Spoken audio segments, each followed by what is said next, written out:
न पूछो जमाने से कि क्या हमारी कहानी है, न पूछो जमाने से कि क्या हमारी कहानी है। हमारी पहचान तो यही है कि हम हिंदुस्तानी हैं, हम हिंदुस्तानी हैं।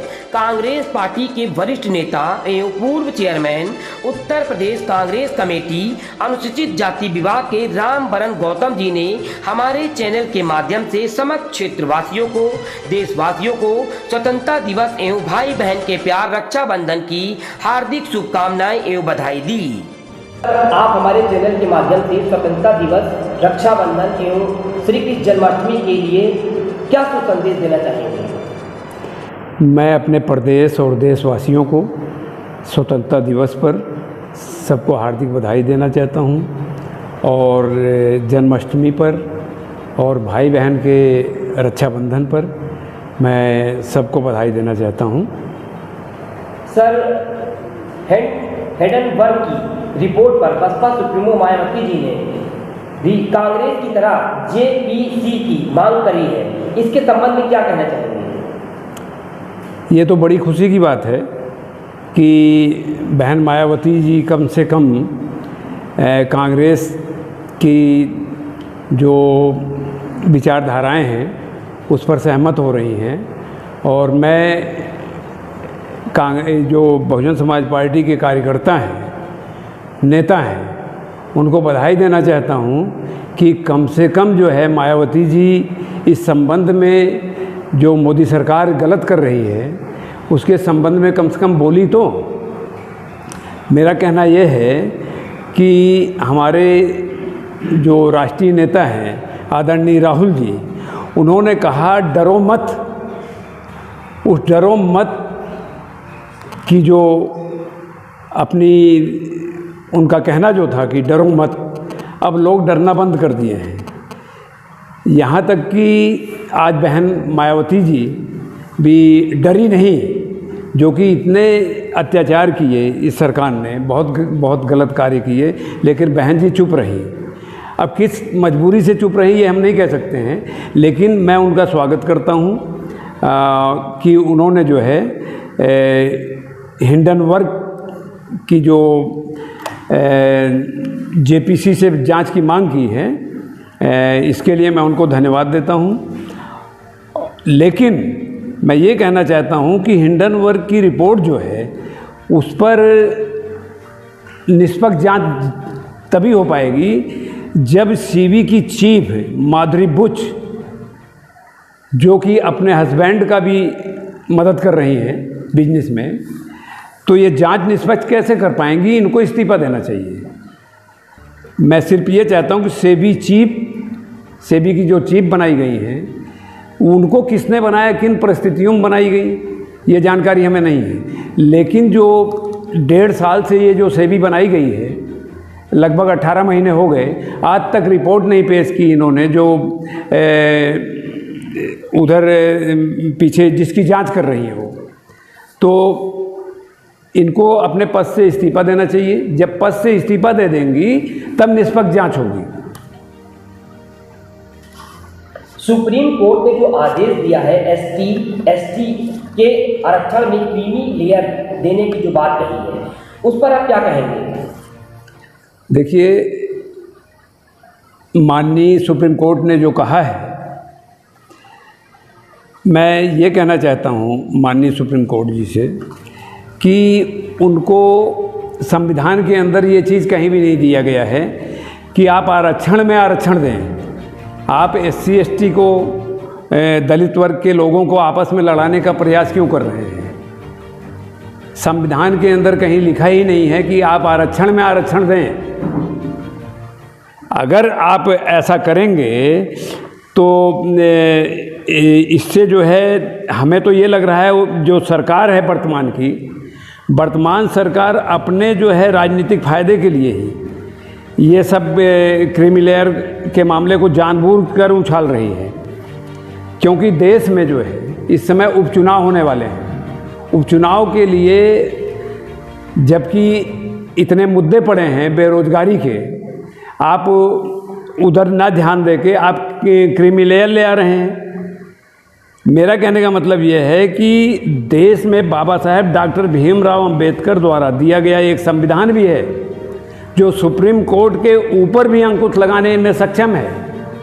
देश की जनता एक तरीके से इसका विरोध करेगी और हम इसके पक्ष में नहीं हैं। हम ये चाहते हैं कि आज जो है केंद्र सरकार का डाटा जो है, मैं डाटा की बात कर रहा हूँ, जो शिक्षा मंत्री ने डाटा दिया है, इस बात का संकेत देता है कि देश में संबंधित कितने लोगों को इन्होंने भरा है।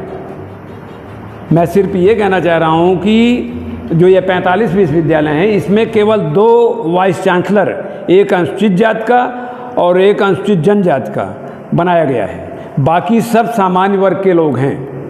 जो बाकी 43 विश्वविद्यालय हैं उसमें समान श्रेणी के लोग भरे गए हैं। इसी तरह 45 रजिस्ट्रार में से एक अनुसूचित जात, एक अनुसूचित जनजात और 3 ओबीसी के लोग हैं।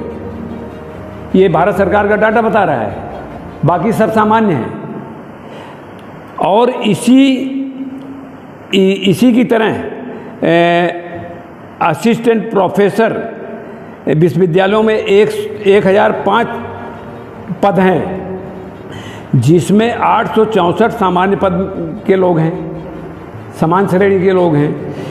इसमें भी भाजपा की इन वर्गों के प्रति की गई अनदेखी और उपेक्षा साफ साफ प्रचलित होती है। इसी तरह एसोसिएट प्रोफेसर जो हैं उनके पदों की संख्या 2700 है। 2700 में से 2275 प्रोफेसर जो हैं उनकी तैनाती सामान्य वर्ग के लोगों से हुई है।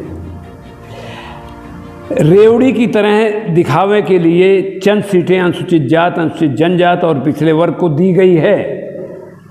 इसी प्रकार देश में इस समय जब से देश आज़ाद हुआ है तब से अब तक आदिवासियों के लिए मात्र एक विश्वविद्यालय है देश के अंदर, इंदिरा गांधी राष्ट्रीय विश्वविद्यालय अमरकंटक में है ये। उसमें भी 200 फैकल्टीज हैं।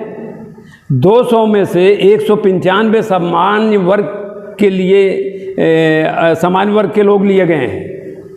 उस विद्यालय की स्थापना भी अनुसूचित जनजाति के लिए की गई थी। हम ये जानना चाह रहे हैं कि 200 फैकल्टीज हैं तो उसमें 195 सामान्य वर्ग के लोग कैसे लिए गए?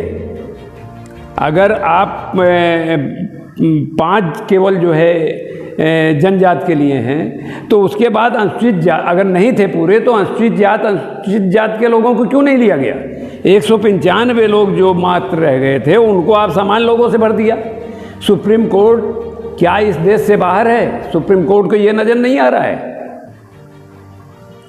भाई सुप्रीम कोर्ट आदेश देना गवर्नमेंट को कि इसको पूरा करिए आप। और सारा ये षड्यंत्र जो रचा गया है वो देश में जो बेरोजगारी है उधर से ध्यान हटाने के लिए, क्योंकि चुनाव आ गया है सर पर। मैं ये कहना चाह रहा हूँ कि इस समय केंद्र सरकार में, भारत सरकार के अंदर 30 लाख वैकेंसियाँ हैं, उनको भर के उसको क्यों नहीं भर रहे हैं? उसमें भी रिजर्व कोटे के लोग उसमें काफ़ी लोग एडजस्ट हो जाएंगे, सामान्य भी भरिए आप। लेकिन आप जब भर्ती करेंगे ही नहीं तो आप कोटा इसका मतलब वैसे ही ख़त्म कर दे रहे हैं। प्राइवेट जो कर रहे हैं आप, ठेके पे लोग आप दे रहे हैं, कर्मचारियों को रख रहे हैं, तो जो पढ़े लिखे बच्चे हैं जिनको ये आरक्षण तो ऑटोमेटिक ख़त्म हो जाएगा। तो आप इस तरह से देश की जनता को गुमराह ना करिए। और जो क्रीमी लेयर का मामला है इसका हम विरोध करते हैं और जो है हम यही अनुरोध कर रहे हैं सरकार से कि कम से कम भर्तियां निकालें जो, और इस तरह से जो है भ्रष्टाचार जो मचा हुआ है उधर ध्यान दें। और ये आप जो तरह तरह रोज़ जो है रेल की घटनाएं आ रही हैं, ट्रेनें रोज़ लड़ रही हैं, पटरी से उतर जा रही हैं, तो आप उसमें भी भर्ती कीजिए रेलवे विभाग में। पायलट जो है बेचारे डबल डबल ड्यूटी कर रहे हैं, उनको वो नींद उनकी कैसे पूरी होगी। पूरा स्टाफ आप कॉन्ट्रैक्ट बेस पे ले रहे हैं, तो कॉन्ट्रैक्ट बेस ख़त्म करिए और जो है देश के आवाम की तरफ ध्यान दीजिए, वरना ये जो है आपकी जनता जो है आपको जो 340 पे लाई है, 240 पे ले आई है आपको जो है ऐसा ना हो कि बीच में ही इतना बांग्लादेश की तरह लोग, जैसे एक तानाशाह के साथ हुआ, वहाँ के आवाम आज जो है इस तरीके से जो है बेरोज़गार हो गए हैं, त्राही त्राही मच गई है और वहाँ के तानाशाह को अपना देश छोड़कर भागना पड़ा। आज हमारे देश में पनाह ली हुई हैं। मैं ये चाह रहा हूँ कि कहीं आपके साथ ऐसा ना हो कि देश की जनता भड़क जाए। जब रोज़गार नहीं मिलेगा, लोग पानी पानी के लिए तबाह हो जाएंगे, दाने दाने के लिए तबाह हो जाएंगे, तो कुछ भी हो सकता है। उस समय आपको कोई बचा नहीं सकता है। और मेरा सिर्फ सरकार से इतना अनुरोध है कि बाबा साहेब के बनाए हुए संविधान के हिसाब से चलिए, और संविधान अगर बचा रहेगा तो आप भी बचे रहेंगे। अगर संविधान के खिलाफ चलेंगे तो अब जनता जागरूक हो गई है, आपको आने वाले चुनाव में उसका हिसाब देगी जनता। संसद में जाति जनगणना की मांग कर रही है, इसकी क्या आवश्यकता पड़ गई कि जाति जनगणना की बात की जा रही है? जी, ये आपने बहुत अच्छा सवाल पूछा है। जाति जनगणना की आवश्यकता इसलिए पड़ी है कि जब जातीय जनगणना हो जाएगी, उसमें हमारे नेता आदरणीय राहुल जी जो जिस बात को कह रहे हैं, उसमें SC ST OBC का ही फ़ायदा नहीं होगा। जो सामान्य वर्ग हैं, जनरल कास्ट के लोग हैं, उसमें जो गरीब लोग हैं, उनको भी उसका फ़ायदा मिलेगा। तो जातीय जनगणना इसलिए की जा रही है कि उसमें ये पता लगेगा कि किसको अब तक आरक्षण मिल चुका है और कितने लोग बाकी हैं। उसके बाद हम जो क्रीमी लेयर की बात कर सकते हैं। पहली बात तो क्रीमी लेयर है ही नहीं संविधान के अंदर, तो इसलिए जो है जातीय जनगणना जो है बहुत ज़रूरी है। इसमें पूरे देश के जो आवाम हैं, गरीब तबके के लोग हैं, SC ST OBC और सामान्य वर्ग के लोग हैं, गरीब तबके के, उनको सबको इसका फ़ायदा मिलेगा। इसलिए जातीय जनगणना की मांग बहुत ही ज़रूरी है और जातीय जनगणना होनी चाहिए। इसके लिए पूरा देश का समाज, आवाम सब तैयार हैं। केवल BJP के लोग पता नहीं किस कारण से वो इस चीज़ को नहीं मान रहे हैं, लेकिन जातीय जनगणना जो है माननीय राहुल जी ने कहा है वो हो के रहेगी।